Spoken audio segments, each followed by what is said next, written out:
So first thing that I want to do is I want to speak with our professor, Mr. Clayton Cobb, who is here to talk with us today. So Clayton has worked for many years in higher education, both here in Canada and in the US. And he currently works at Seneca as a professor in the English and Liberal Studies area, where he's done a number of courses based on race and ethnic relations and diversity, etc. So thank you, Clayton, very much for joining us today. And I'm going to ask you if you can just tell us a little bit about yourself and maybe just tell us how you feel that systemic biases have created ongoing barriers to education and professional development for Black youth. So can you tell us a little bit about that? Okay, great. Thank you. First of all, thank you, Charmaine, and thank you for organizing this workshop panel today and for reaching out to our community. I think it's very invaluable that you're doing that, specifically for our young students, young Black students as well. As Charmaine said in the introduction, I have worked in the US and here in Canada as well. So a lot of my answers will probably reflect both the US and my experiences in Canada as well. But going back to your question, I think when we talk about colonialism and systemic racism, in regards to education, I think we really need to talk about the differences between what is education and what is school, right? So first of all, I think we at times put too much emphasis and focus into schools and not into education. Okay, so, and I think we have to remember that schools are part of the project of colonialism and therefore, by extension, are sites of inequality also, right? So we have to remember that schools originally were created, they weren't created for us, they were created for the wealthy. In the context of the US, Black people couldn't even go to school. It was illegal to educate Black people, right? And so it was a way, and we see this here in Canada, and we see it in the US also, it was a way to assimilate the other. And we see this here in Canada with residential schools. So often those who are often most successful are those who have assimilated the best, right? I think education, when I talk about the differences between schooling and education is both the formal and the informal ways of how we acquire knowledge, right? And so we have to be in control of what we learn and oftentimes what we unlearn also. And so for myself, I think I tell this to all of my students too, is that you have to think about what is it that you haven't learned? What did you learn inside the classroom? Like, why is it that you didn't learn about your histories or other histories, things of that nature? That again, schools are sites of are sites of inequalities, and they're often rooted in dominator culture or white culture, Eurocentric culture, or Eurocentric curriculum. And it's really about producing productive citizenships and training workers as well. Great, thank you so much. I mean, that's a great reminder to us that these systems were not actually necessarily always created for Black youth. So it's something to keep in mind that it is oftentimes embedded in the system.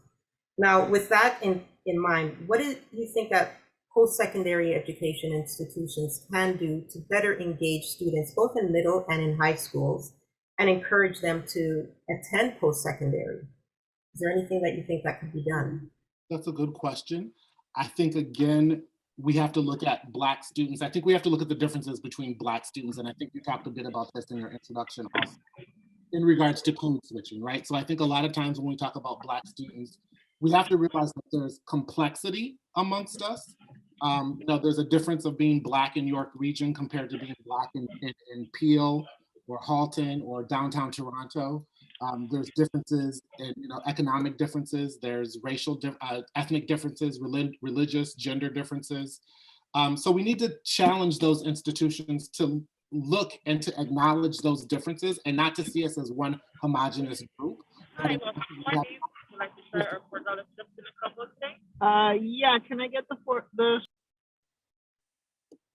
ahead. Go ahead. Oh, you're muted. Okay. Mm-hmm. I didn't know if the feedback was coming from me, so that's why. Okay. So I don't know, we have to challenge schools to look at us as individuals and that we're not all the same. However, I want to be implicit that I know that once we do leave the comforts of our home, we are looked at as Black, right? But at the same time, we have to challenge us that, challenge their methods and that a one-size-fits-all method is not going to work for all students, right? I think, we have to look at, if I go back and look at my experiences in the US, we have federally funded programs that work with middle school students. And I think Canada could do a lot with that. I mean, even in the provincial level, whether that's in the US, we have, programs, Talent Search, Upward Bound, that works with middle school students. And then, as a bridging program through high school, works with them through high schools, and then as a pipeline, and again, as a bridging program to post-secondary also, right?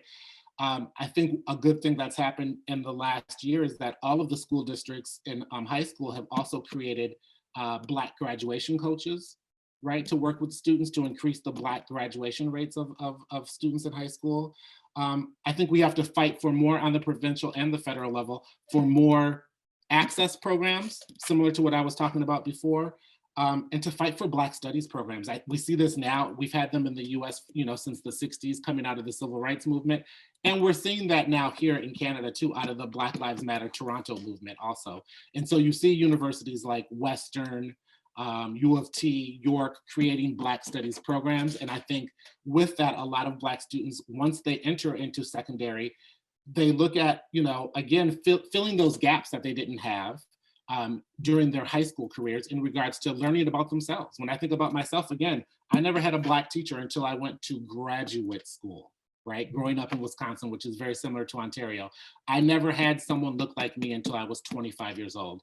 I never had a Black male teacher until I was doing my doctorate work when I was 33 years old.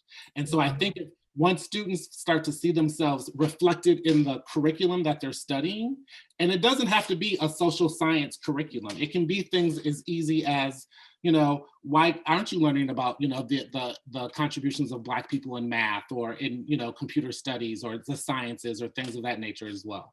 Yes, yes, yes. Representation is one thing that we're hearing quite a bit of. That is really important for our Black youth. Definitely. Great, thank you. Another question for you is, how do you think we can create psychological safety and empower Black students to speak their truth and be able to bring their authentic self to the educational spaces as well as the workplaces? That's a great question. And I think if we all had the answer, we could bottle it and sell it.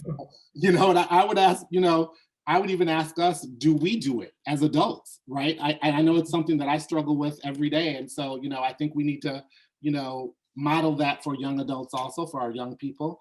I think it goes back to some of what I was saying in my first response also, is that it's a process of learning and unlearning what we've learned, right? I think it's a process of becoming.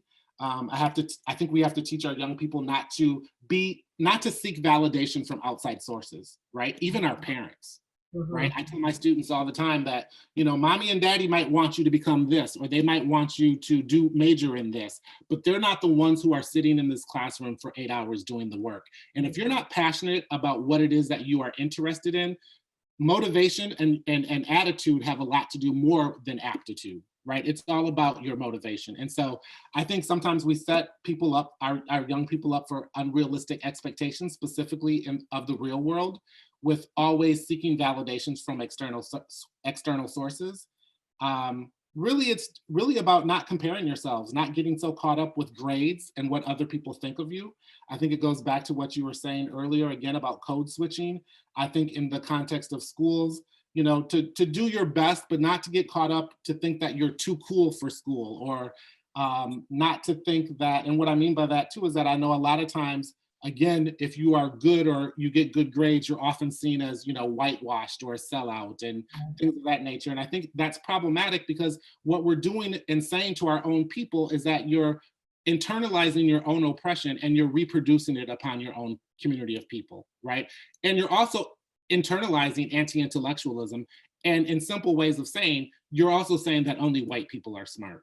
Right, right. Very well said. Thank you, Clayton. Thank you very much.